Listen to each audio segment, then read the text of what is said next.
Meralgia parestésica. Nome estranho, né? Você sabe o que é meralgia parestésica? Talvez você tenha e não saiba. Vamos comentar hoje sobre esse assunto extremamente importante e bastante comum, ok? Nos siga, se inscreva e compartilhe o nosso vídeo, dando um gostei ou não gostei. Você tem dor na sua coxa, na porção anterior e um pouco lateral, acompanhado de enformigamento, mas um enformigamento que seja bastante desconfortável? Se você tem essa queixa, é bastante provável que você seja portador dessa patologia chamada meralgia parestésica, que é uma compressão de um nervo, o nervo que vem lá da coluna lombar, da segunda e da terceira vértebra lombar.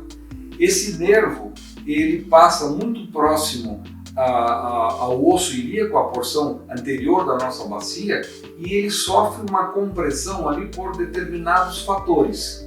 E esta compressão vai causar esse enformigamento e essa sensação desagradável na porção anterolateral da coxa, podendo ser uni ou bilateral.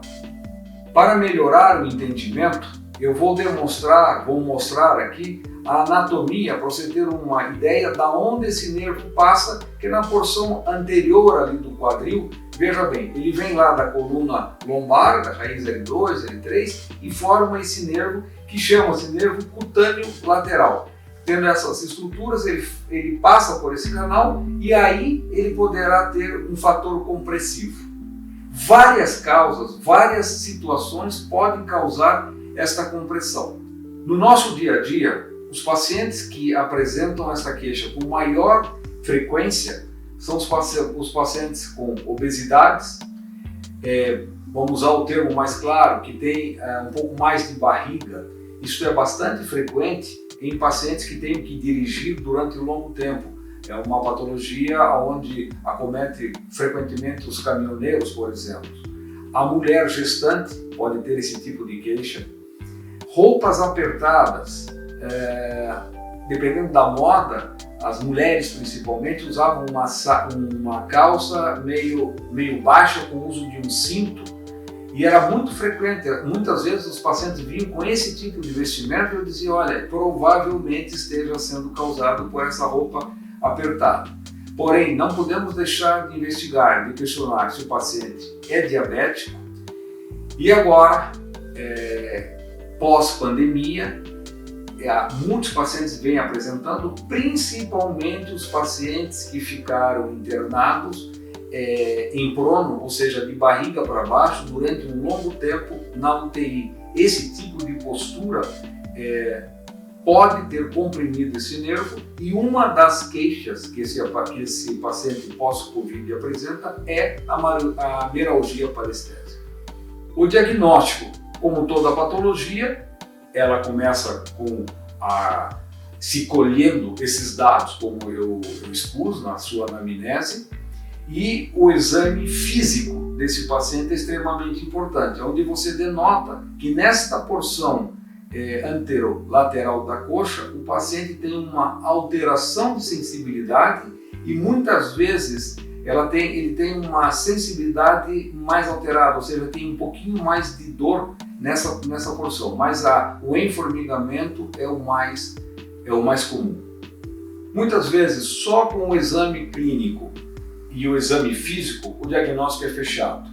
Porém, em algumas circunstâncias, há uma necessidade ou possa haver algum tipo de dúvida em relação à etiologia. Então você pode lançar mão da eletroneuromiografia para poder fazer essa distinção. E se houver no trajeto do nervo femorocutâneo alguma alteração, algum tipo de compressão, isso poderá ser muito bem estudado por intermédio de uma ressonância nuclear magnética. O tratamento, na grande maioria das vezes, é um tratamento clínico, uma mudança na qualidade de vida. Como eu comentei, um percentual alto está relacionado com obesidade, então a diminuição do peso corporal já melhora em algumas vezes. Se o paciente tem trabalha em posição sentada, fazendo compressão sobre esse abdômen, também é um fator importante esse tipo de orientação, certo? Em relação à parte medicamentosa, podemos lançar mão de medicamentos, por exemplo, anticonvulsivantes, que são as pregabalinas, isso poderá ajudar. E em uma situação onde não haja uma melhora, uma conduta intervencionista, um bloqueio nesse local onde há compressão com auxílio de ultrassom, na maioria das vezes, o fator resolutivo para esse tipo de situação. Excepcionalmente, você tem uma compressão maior que não se resolva com essas condutas e aí teria que ser uma situação cirúrgica aberta, mas essa é absolutamente uma exceção. Como vocês estão vendo, para um bom diagnóstico, a necessidade de se ter tempo e experiência para se concluir, para se poder conduzir essas situações com sucesso. E é isso que a gente pretende sempre estar esclarecendo e prestando esse tipo de explicação.